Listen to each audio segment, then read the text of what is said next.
Bonjour à toutes et à tous.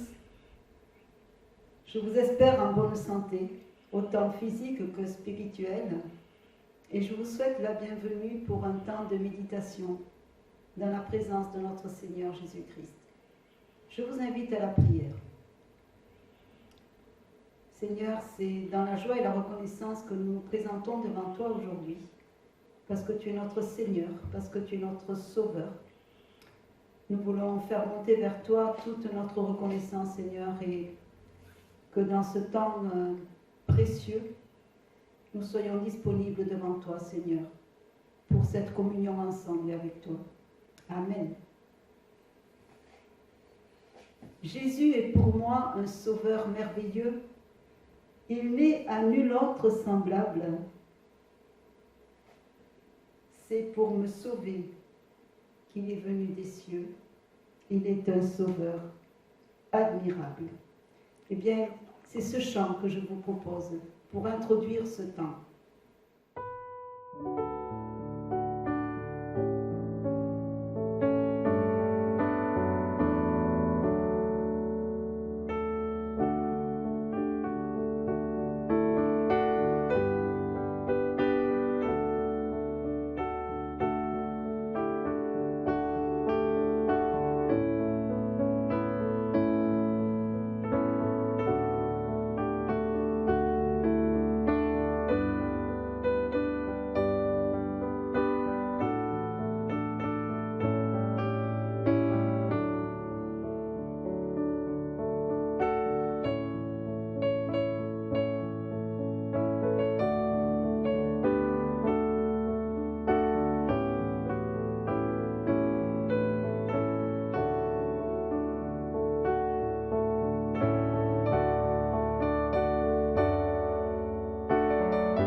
Je vais vous lire dans la deuxième lettre aux Corinthiens, au chapitre 2, les versets 14 et 15.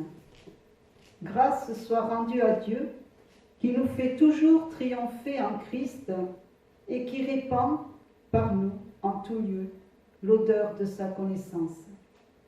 Nous sommes en effet pour Dieu le parfum de Christ parmi ceux qui sont sauvés et parmi ceux qui périssent. Le printemps est une saison particulièrement agréable. Il est rare de rencontrer quelqu'un qui n'aime pas cette saison.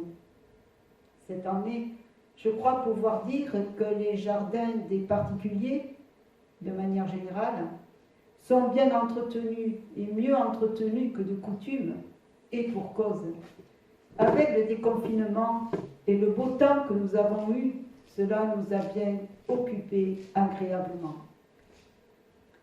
Je fais partie de ces privilégiés qui ont un bout de terrain.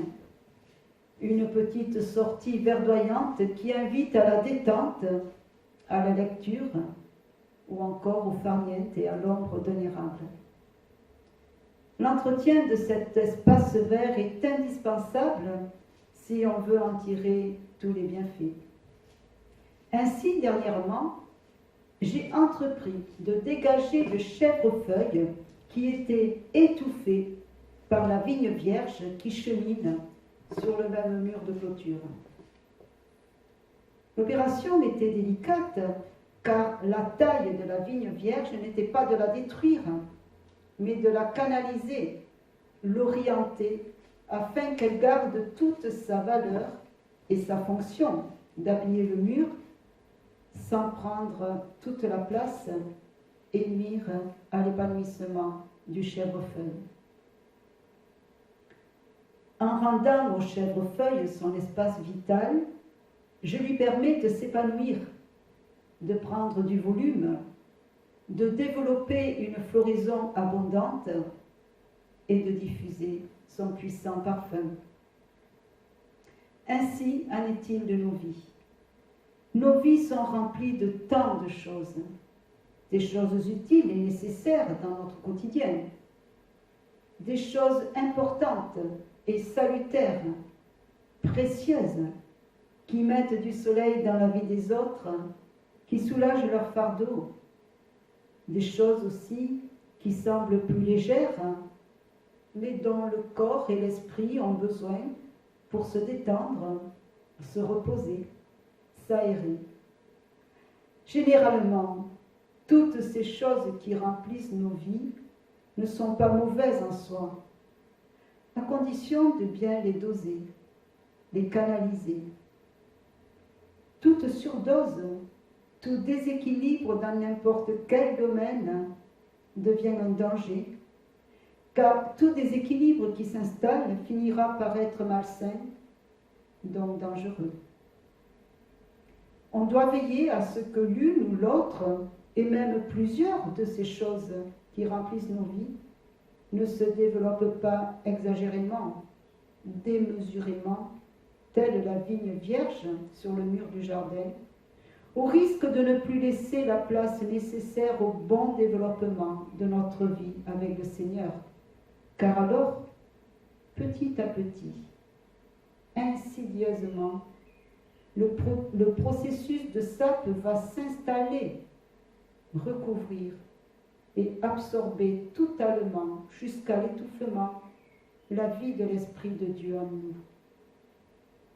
Cette vie de l'Esprit est la chose la plus importante, la plus primordiale, la seule indispensable même, car Jésus a dit « Cherchez premièrement le royaume et la justice de Dieu, et toutes choses vous seront données par-dessus. » C'est dans l'évangile de Matthieu au chapitre 6, le verset 33. Cultivons et entretenons chaque jour dans ce cœur à cœur avec notre Seigneur cette vie merveilleuse de l'Esprit du Christ en nous, avec fidélité, persévérance, constance, le cœur rempli d'amour et de reconnaissance. Alors, son fruit paraîtra et se développera en nous. Alors, la bonne odeur de Christ se répandra partout où il nous place, partout où il nous envoie, pour sa seule gloire. Nous sommes en effet, pour Dieu, le parfum de Christ parmi ceux qui sont sauvés et parmi ceux qui périssent. Amen. Et je vous propose d'écouter et de chanter aussi ce chant qui dit « Je viens en silence dans le lieu très saint. Calme en ta présence, Dieu, mon souverain. Père, que ta grâce m'aide à mieux servir, que l'esprit qui passe vienne m'affranchir. »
Voilà, merci. Je pense que vous avez chanté ce chant de tout votre cœur. et je vais prier. Seigneur, merci parce que toi qui es si grand, tu viens faire de nous ton temple et tu veux demeurer en nous. Seigneur, que nous ayons toujours à cœur d'entretenir ce temple que nous sommes, afin que ta demeure, cette demeure te soit agréable et que tu aies du plaisir à y séjourner, à y demeurer. Seigneur, rends-nous purs et rends-nous en même temps disponibles devant toi, petits devant toi, pour que tu prennes toute la place dans nos vies et dans nos cœurs, Seigneur. Nous te remettons nos vies, nous te remettons cette semaine qui s'ouvre devant nous.